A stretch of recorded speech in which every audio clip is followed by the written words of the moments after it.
Robert Estrin here at livingpianos.com asking the question, can you play at 208 on the metronome?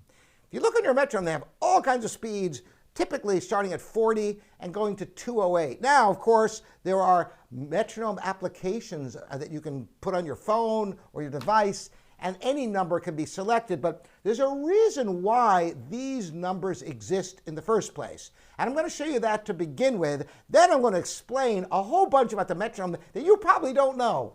So if the slowest speed is 40, and listen to what 40 sounds like. If it was much slower than that, it would be very difficult to follow it because it wouldn't feel like a pulse anymore. It was like, where's that next beat going to be? And 208, likewise, when you get this fast,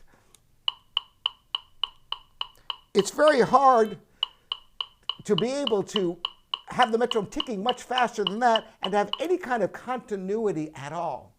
Now, how to set a metronome is a whole other issue, and they have these guides on here for allegro, adagio, and I'm going to show you how farcical that whole idea is by demonstrating for you. And I'm going to play the famous Mozart C major sonata in K545, and I'm going to put the metronome on 208. Can I play this at 208? Oh my gosh.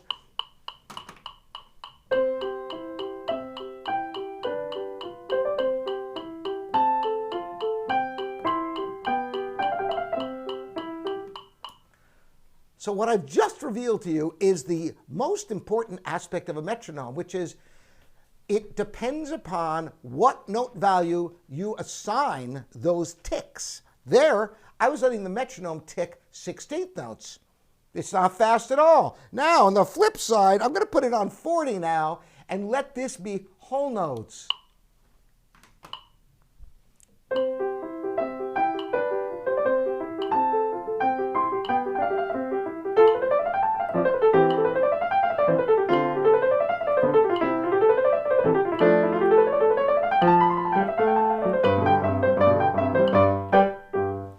And you see that it was hard for me at first to adjust. With a beat that slow, trying to feel the pulse is difficult. And the beat's so fast, so really you must choose the note value that makes the most sense. And you know what you don't need on your metronome? And all the metronomes apps have it, and it's really unnecessary for most purposes, which is the subdivision of the beat with accented beat, ding, boom, boom, boom, ding, boom, boom, boom.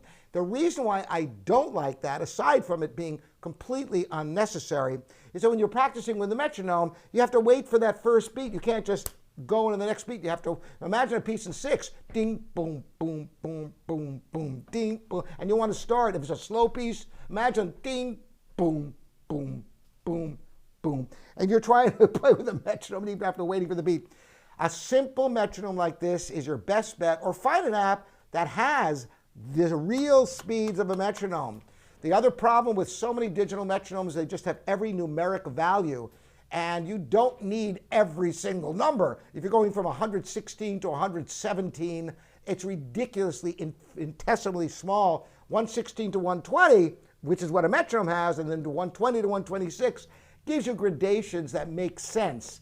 So, yes, you can play a 208 on the metronome. It depends what note value you select, and you must select a note value that makes sense. In that Mozart, for example, 208 was ridiculously, having the 16th note tick would make sense, or 40. So what would make sense? I think, either 4/4, having chord notes tick would be fine, and that would be something like this.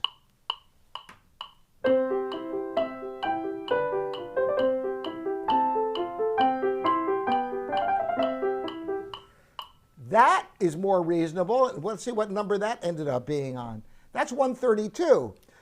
And you could perhaps have it at half that speed and, have the half note ticking.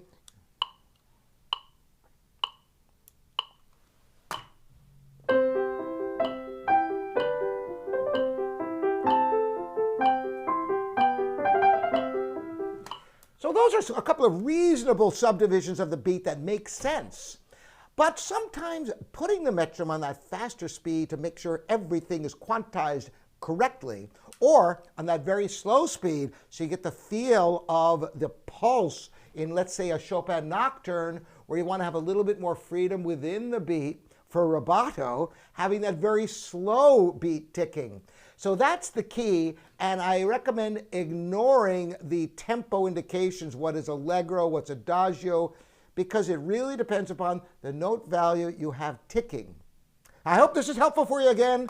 Robert Estrin here at livingpianos.com, your online piano resource. Thanks so much for joining me.